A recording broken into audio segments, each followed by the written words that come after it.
तो अब हम लोग देखते हैं रामानुज के द्वारा जो शंकराचार्य के माया सिद्धांत की आलोचना की गई, क्योंकि रामानुज का जो पूरा कॉन्सेप्ट, पूरी फिलॉसफी ही जो है वो एक तरह से शंकर को काटने में ही चली जाती है। तो अभी आपने देखा ब्रह्म को कैसे उन्होंने काटा, इसके अलावा अब माया को उन्होंने कैसे काउंटर किया है।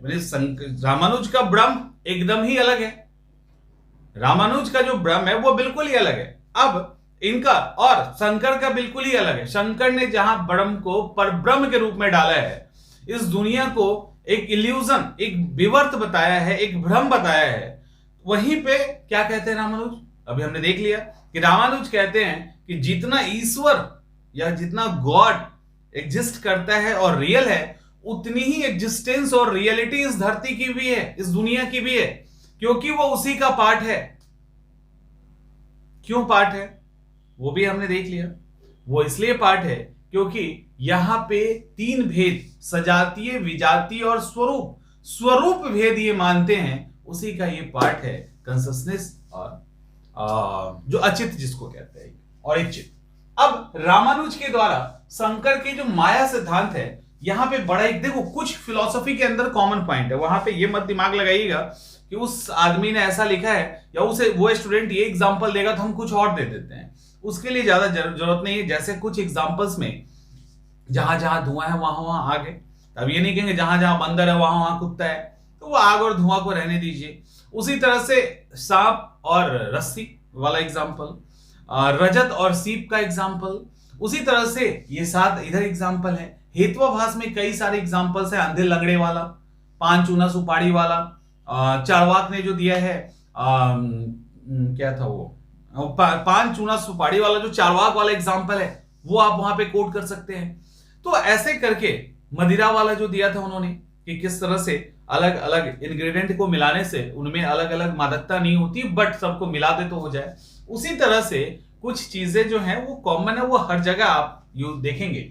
अब हम लोग यहां पे बात करते हैं शंकर के द्वारा, रामानुज के द्वारा शंकर की जो माया सिद्धांत है, उस माया सिद्धांत को इन्होंने 7 आधार पे काटा है, 7 आधार पे काउंटर करने की कोशिश की है। लेकिन पहले ही बता दूं, ये काउंटर इनका फ्लॉप है, क्योंकि इन्होंने सही तरीके से शंकर के को समझा ही नहीं, शंकर के माया को सही तरीके से नहीं समझा। इसके कारण अब जब मेन कोर कॉन्सेप्ट ही सही नहीं समझेंगे आप, तो उसका काउंटर भी तो गलत होगा, तो काउंटर यहां गलत हो जाता है इनका। अब उसके लिए 7 आधार, इसको सप्त अनुपपति कहते हैं। इसमें आश्रयानुपपति, तिरोधानुपपति लगा लेना, स्वरूपा, अनिर्वचनीय, प्रमाण और निवर्तका और निवृत्त्या, और ये सब आपको इंग्लिश में भी एज इट इज लिखना है, सिर्फ इसको इंग्लिश में लिख देना है, यानी रोमन शैली में आपको लिख देना है। अब पहला क्या है, आश्रय। आश्रय का मतलब होता है जहां पे लोग रहते हैं। रामानुज कहते हैं शंकर से कि भाई ठीक है, माया माया तो कर रहे हो आप, आपका माया रहता कहां है? क्या आपका माया ब्रह्म पे रहता है? क्या आपका माया ईश्वर जीव पे रहता है?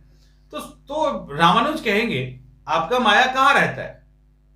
रामानुज कहते हैं आपका माया जीव पे तो रह नहीं सकता, क्योंकि जीव पे इसलिए नहीं रहेगा क्योंकि आप कहते हो कि जो जीव है वो माया के द्वारा ही एक तरह से उसकी उत्पत्ति है। तो जिसकी उत्पत्ति माया के द्वारा है, वहां पे माया कैसे एग्जिस्ट करेगी? तो वहां रहेगी नहीं। दूसरी तरफ माया क्या है?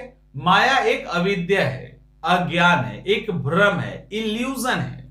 अब सवाल है, जब भ्रम है, इल्यूजन है, माया है, तो फिर शुद्ध ज्ञान स्वरूप है, यानी वो अंदर से पूरा उसके अंदर नॉलेज है, कोई भ्रम और कोई अज्ञानता है ही नहीं। तो एक तरफ वो ऑब्जेक्ट जहां पे कोई अज्ञानता नहीं है, कोई भ्रम नहीं है, वहां पे वैसे चीजों को डालोगे जो अविद्या है, एक भ्रम है, ये पॉसिबल है? तो कहते नहीं, तो कहते रामानुज नहीं हो सकता ऐसा। तो रामानुज कहते हैं इनका माया गलत है, क्योंकि ये माया रहेगा कहां? वो इसके पास जगह ही नहीं है, तो जो कहीं रह ही नहीं सकता वो सही कैसे हो सकता है? इस तरह से रामानुज ने इस पर्टिकुलर पॉइंट पे काउंटर करने की कोशिश की है। किसको? शंकर को। शंकर कहते हैं, अब देखो काउंटर करते हैं, यहां तक समझ में आ रहा है ना? अब देखो शंकर क्या काउंटर करते हैं। शंकर कहते हैं माया जो है उसका आधार है ईश्वर, ब्रह्म है, ठीक है। क्योंकि अब उनका क्या कहना था, देखो समझ इसको, ये कहना क्या चाहते हैं। रामानुज क्या कहते हैं कि शंकर तो ब्रह्म तो आपका बहुत ज्ञानी है, तो उस पर यह ज्ञान कैसे रह सकता है? तो ये कहते हैं, यानी इल्यूजन भ्रम है ना माया एक तरह से, वो कैसे रह सकता है?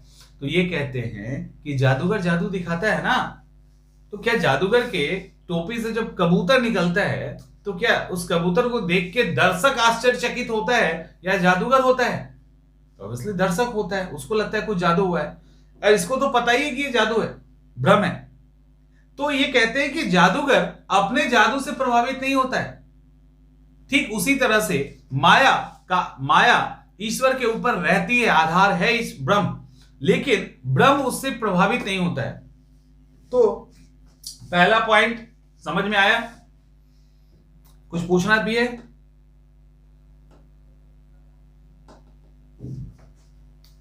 ठीक है, चलो। अब दूसरा, तिरोधानुपति।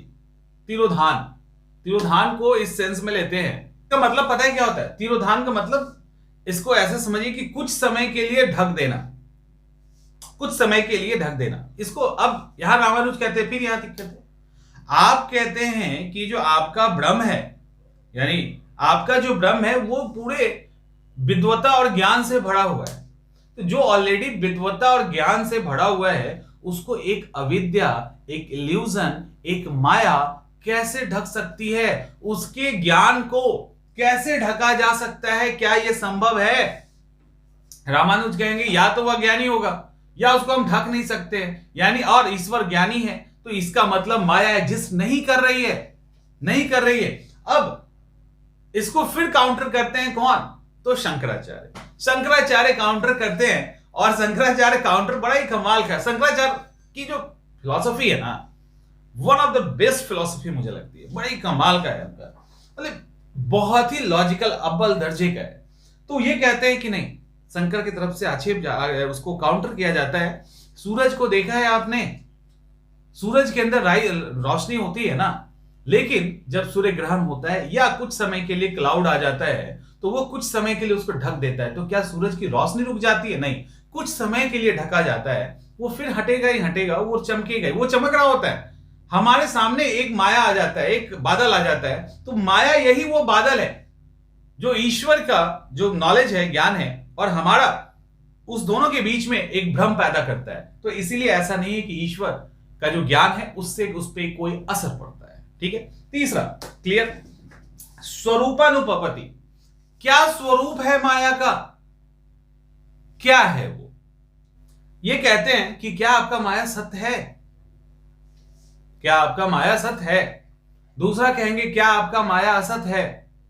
अगर आपका माया सत्य है, अगर स्वरूप उसका है कि वो एग्जिस्ट करता है, वो रियल है, तो वो कभी समाप्त नहीं हो सकता, कभी समाप्त नहीं हो सकता। और अगर वो रियल नहीं है तो ईश्वर पे कवर डाल के, ईश्वर पे एक आवरण डाल के, ब्रह्म पे एक आवरण डाल के इस दुनिया को वो उसके ऊपर नहीं दिखा सकता है। यानी अगर वो रियल है तब तो रियल ही है, तब तो कहानी खत्म है, वो नहीं हटेगा, हमेशा आपको इल्यूजन रहेगा या आप हमेशा माया में रहेंगे। लेकिन अगर वो सत्य नहीं है, वो रियल एग्जिस्ट नहीं कर रहा, तो फिर उसके अंदर ये क्षमता नहीं है कि ईश्वर को ढक भी दे और उसके ऊपर ये पूरी दुनिया दिखा दे। तो फिर सही गलत ऐसा तो नहीं कि है भी और नहीं भी है। तो ये कहते हैं क्या है कि या ऐसा हो सकता है कि या तो होगा या नहीं होगा, उसको स्वरूप या तो है या नहीं है, लेकिन है भी और नहीं भी है, ये तो कुछ उसी तरह का नहीं हो गया कि दिन भी है और रात भी है। दिन या तो दिन होगा या रात होगा, एक तो हो नहीं सकता। तो इस कॉन्सेप्ट पे ये लेके आते हैं, इसको फिर काउंटर करते हैं कौन? शंकराचार्य की तरफ से काउंटर जाता है कि देखिए ये जो आपका माया है, ये एक्चुअली में शंकराचार्य का क्या है, अभी हमने ब्रह्म में देखा ना, शंकराचार्य ब्रह्म को कैसे एक्सप्लेन करते हैं। शंकराचार्य ब्रह्म को कहते हैं कि ये पॉजिटिव वे में इनको एक्सप्लेन नहीं किया जा सकता, इनको निगेशन के थ्रू एक्सप्लेन कर सकते हैं, नेति करके। यहीं पे शंकराचार्य कहते हैं कि माया को भी हम पॉजिटिव रूप में एक्सप्लेन नहीं कर सकते, हम ये कह सकते हैं कि माया जो है अभावात्मक नहीं है, मतलब माया का नॉन एग्जिस्टेंस नहीं है, बस यही कह सकते हैं। हम ये नहीं कह रहे उसका एग्जिस्टेंस है, बट वो है कब तक? जब तक व्यवहार पे हम है। तो इस तरह से उन्होंने बोला कि इस रूप में हम माया को एक्सप्लेन करेंगे। इसके बाद अनिर्वचनीयानुपपत्ति।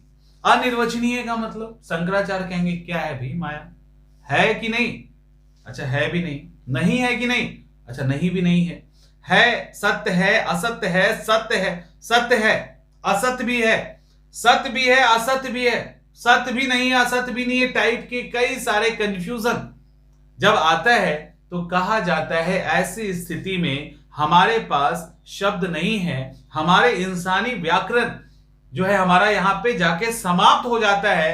वैसी स्थिति में माया सत्य है भी नहीं भी है। अब ये इतना कंफ्यूजन होता है कि हम यहां पे माया को अनिर्वचनीय कह देते हैं।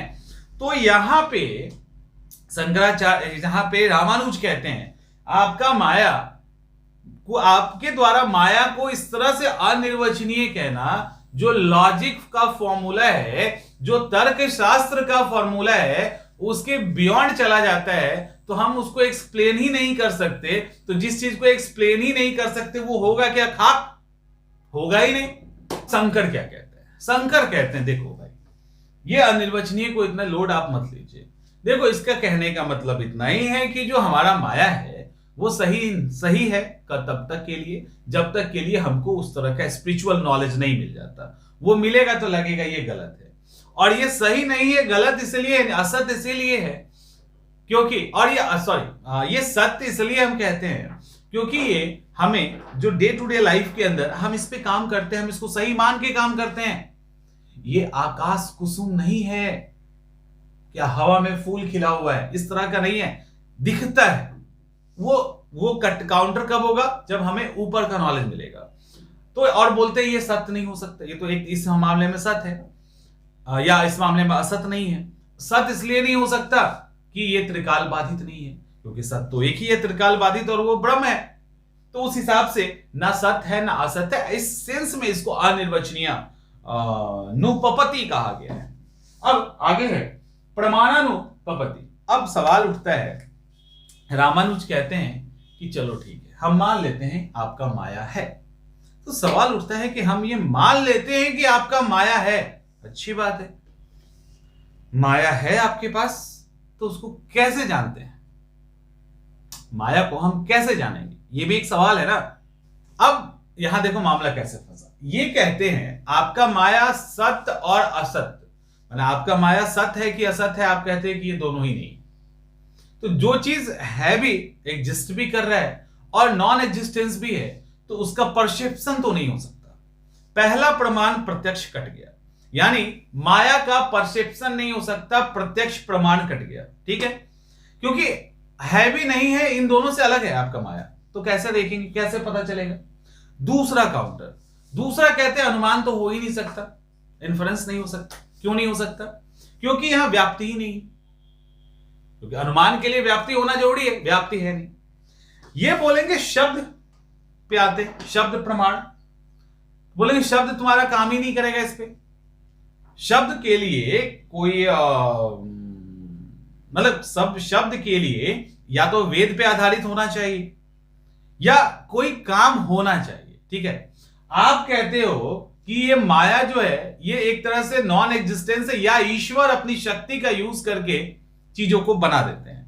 भाई ईश्वर अपनी शक्ति का यूज करके बनाते हैं तो क्या कोई प्रयोजन है इसका, वो भी रहता तो हम प्रूफ करने की कोशिश करते। तो आप कहते हो ये तो एक लीला है, ईश्वर को कोई मतलब ही नहीं है, फिर हम इसको प्रूफ कैसे करेंगे। तो सवाल है प्रूफ नहीं हो सकता, इसका जवाब है प्रूफ नहीं हो सकता, यानी आपका जो माया है वो प्रूफ हो ही नहीं सकता, उसका कोई प्रमाण ही नहीं है।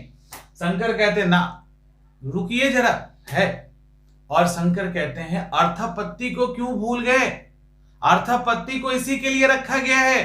अर्थापत्ति प्रमाण दो कंट्राडिक्शन को सही करने के लिए एक नया सेंटेंस ड्रॉ करता है। ठीक है, जो अर्थापत्ति प्रमाण है ना, उसका काम है दो विरोधाभासी, दो कंट्राडिक्शन वाले सिचुएशन को ठीक करने के लिए, उसके अंदर कोऑर्डिनेशन के लिए एक नया लाइन क्रिएट करता है। लाइक आपने एक बहुत ही फेमस एग्जांपल पहले भी पढ़ा होगा, देवदत्त दिन में नहीं खाता, उसकी जगह कुछ भी डाल दीजिए।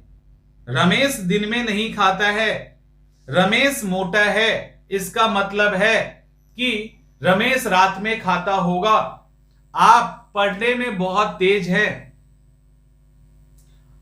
और आप रात में नहीं पढ़ते हैं या आप दिन में नहीं पढ़ते हैं, तो आपका पढ़ाई में तेज होना और आपका दिन में नहीं पढ़ना बताता है कि आप रात में चुपचाप पढ़ लेते होंगे।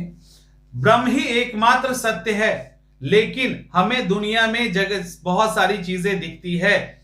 ब्रह्म एकमात्र सत्य है, एक ब्रह्म की एकमात्र सत्ता है, दुनिया में और भी चीजें हैं। तो अब तीसरा लाइन, माया के द्वारा ये एक आवरण शक्ति का प्रयोग करके चीजों को दिखाया गया है। हो गया, ब्रह्म मतलब एक ही है, समझ में आ रहा है, या ब्रह्म ही सत्य है, बाकी सब भ्रम है। तो अब इसको कैसे करेंगे? तो ब्रह्म एकमात्र सत्य है, बाकी सब भ्रम है, क्योंकि माया ने इसे उत्पन्न किया है। तो शंकर कहते हैं अर्थापत्ति प्रमाण से हम जान सकते हैं, ज्यादा उछलिए मत, है हमारे पास हथियार। इसके बाद निवर्तकानुपपत्ति। अब ये जो निवर्तकानुपपत्ति, इसमें कहते हैं उसकी समाप्ति नहीं हो सकती माया की कभी। सवाल है माया की समाप्ति कभी क्यों नहीं हो सकती? इनका कहना है रामानुज का कि शंकराचार्य तो कहते हैं कि माया को समाप्त करने के लिए ब्रह्म का जो ओरिजिनल फॉर्म है उसकी जानकारी चाहिए। इनका ब्रह्म तो निर्गुण है, इनका ब्रह्म निराकार है, इसके पास कोई आकार ही नहीं, कोई शेप ही नहीं है। तो जो निर्गुण और निराकार है उसको हम जानेंगे कैसे? तो जब हम उसको जान ही नहीं सकते तो अविद्या तो कभी जाएगी नहीं। शंकर कहते हैं रुक जाइए, फिर आप गड़बड़ कर दिए। शंकर कहते हैं कि आप फिर गड़बड़ किए हैं। एक्चुअली ब्रह्म को जानने की जरूरत थोड़ी ना है। ब्रह्म को जानने के लिए कोई अलग थोड़ी है, आत्मा जो इंसान के अंदर है वो ब्रह्म ही है। ब्रह्म को जानने के लिए ब्रह्म को जानने की जरूरत नहीं है। समझो, यहां पे फिर निगेशन का यूज करते हैं शंकराचार्य और फिर गेम खेल जाते हैं। वो कहते हैं ब्रह्म को जानने के लिए ब्रह्म को जानने की जरूरत नहीं है, बस बीच के माया को हटा दीजिए, ब्रह्म का ज्ञान वैसे ही हो जाएगा। ब्रह्म को कहां जानना है? ब्रह्म को हम जान ही नहीं सकते, हम भी तो ब्रह्म ही हैं। तो बीच में जो माया है उसको सिर्फ हम जान जाएं कि ये अविद्या है, ये सही नहीं है। जैसे हम जान जाएंगे ये अविद्या और ये सही नहीं है, ये तुरंत हटेगा और हम तुरंत ब्रह्म में मिल जाएंगे। यही कहना चाहते हैं शंकर। फिर अगला एक बार और इनको एक और लास्ट है, वो है निवृत्त्यानुपपत्ति। यहां पर इसके अंदर कहते हैं कि माया यदि भाव रूप है तो फिर इसकी निवृत्ति संभव नहीं। तो शंकर कहते हैं कि माया भाव रूप नहीं है, सिर्फ इतना ही है, भाव रूप नेति नेति, फिर निगेशन की अभाव नहीं है ये। और जैसे ही ब्रह्म के बारे में जैसे ही वो जानकारी मिलेगी ना, वैसे ही ये अपने आप समाप्त हो जाएगा, इसको समाप्त करने की जरूरत नहीं पड़ेगी। अब मुझे पहले ये बताइए, ये सातों टर्म क्लियर हो गया आपका? कहीं कोई कंफ्यूजन?